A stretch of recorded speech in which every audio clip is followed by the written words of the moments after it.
बहुत समय पहले की बात है। भरतपुर राज्य में एक वीर और बुद्धिमान राजा राज्य करता था, महाराज सूरजमल। कहते हैं उनके राज्य में इतनी समृद्धि थी कि लोग उन्हें धरती का इंद्र मानते थे। उनकी शक्ति और सम्मान दूर दूर तक फैला हुआ था। उनके महलों में 1000 रानियां रहती थीं। हर रानी एक अलग प्रदेश से, हर एक अपने सौंदर्य, कला या विद्या के लिए प्रसिद्ध।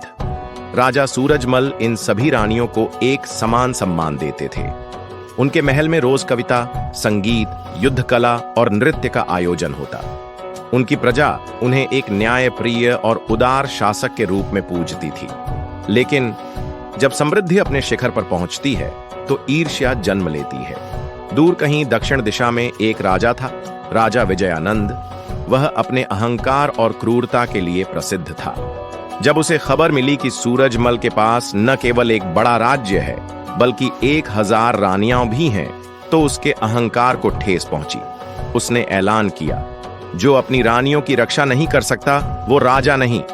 और फिर शुरू हुआ एक षड्यंत्र।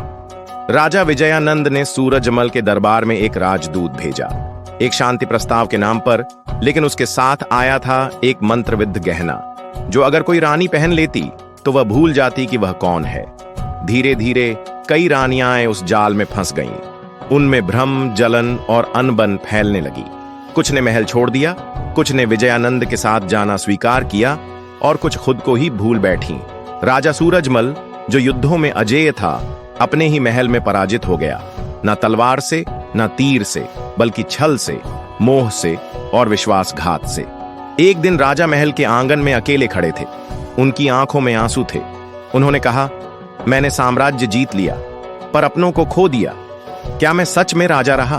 उनकी बात सुनकर एक वृद्ध रानी, जो अब भी उनके साथ थीं, बोली, महाराज, जब तक आप सत्य और प्रेम के मार्ग पर हैं, आप राजा हैं, भले ही एक रानी के साथ हों या 1000 के साथ। ये बात राजा के हृदय को छू गई। उन्होंने शपथ ली कि अब वो भोग नहीं, योग के मार्ग पर चलेंगे।